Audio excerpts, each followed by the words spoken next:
Ang bakbakan ng Golden State Warriors kontra Memphis Grizzlies at Draymond Green naging pabigat na daw sa GSW. Yan ang ating pag-uusapan.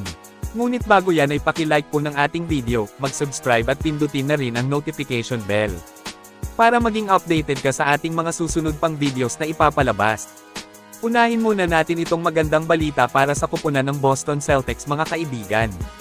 Na kung saan ayon mismo sa report ni Shams ay ready to go na nga daw po si Jason Tatum, na kapag full 5-on-5 practice na umano ang Boston Celtics superstar sa kanyang team. Sa ngayon sabi ni Shams nakadepende pa rin nga daw sa magiging desisyon ni Jason, kung magbabalik ba siya this season para tulungan ang kanyang kupunan para sa kampyonato. Kasi syempre siya lang po mismo ang mas nakakaalam sa totoong kondisyon ng kanyang katawan. Napakagandang balita ito para sa Boston kasi paniguradong mas lalakas palalo ang grupo sa pagbabalik lineup niya sa team nila. Kapag tuluyang makabalik si Jason Tatum sa kupunan ng Celtics ay isa sila sa team sa Eastern Conference na dapat na abangan. Kayong mga kaibigan, ano ang masasabi nyo sa kupunan ng Boston Celtics kung tuluyang makakabalik aksyon na itong si Jason Tatum? Mag-comment lang po.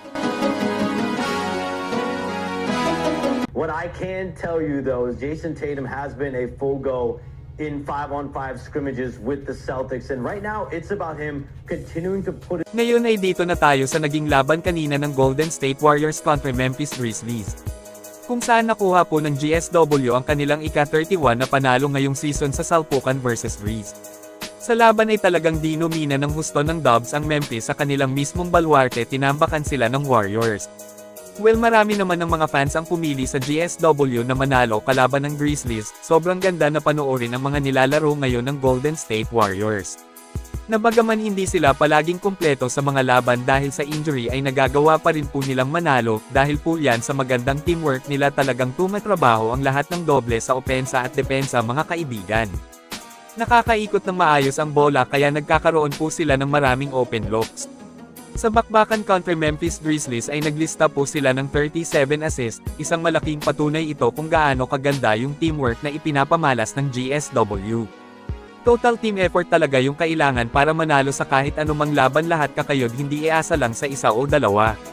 Walang Steph Curry, DeAnthony Melton, Kristaps Porzingis at Draymond Green sa Dubs, pero yung opensa at depensa nila na pinamala sa salpukan kontra Memphis ay talagang kahanga-hanga.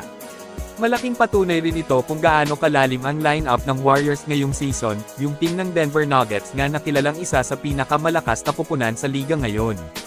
Ay tinalo lang ng Warriors yung almost healthy lineup ng Denver na wala ang mga core player ng Dubs. Kaya talagang hindi pwedeng maliitin ang GSW. Kayong mga kaibigan, ano ang masasabi nyo sa mga ipinapakitang laro ng Golden State Warriors ngayon? E-comment lang.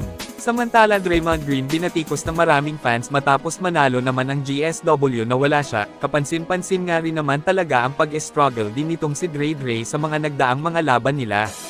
Madalas pumapalpak ang kanyang mga desisyon sa opensa at nagkakaroon ng maraming turnover.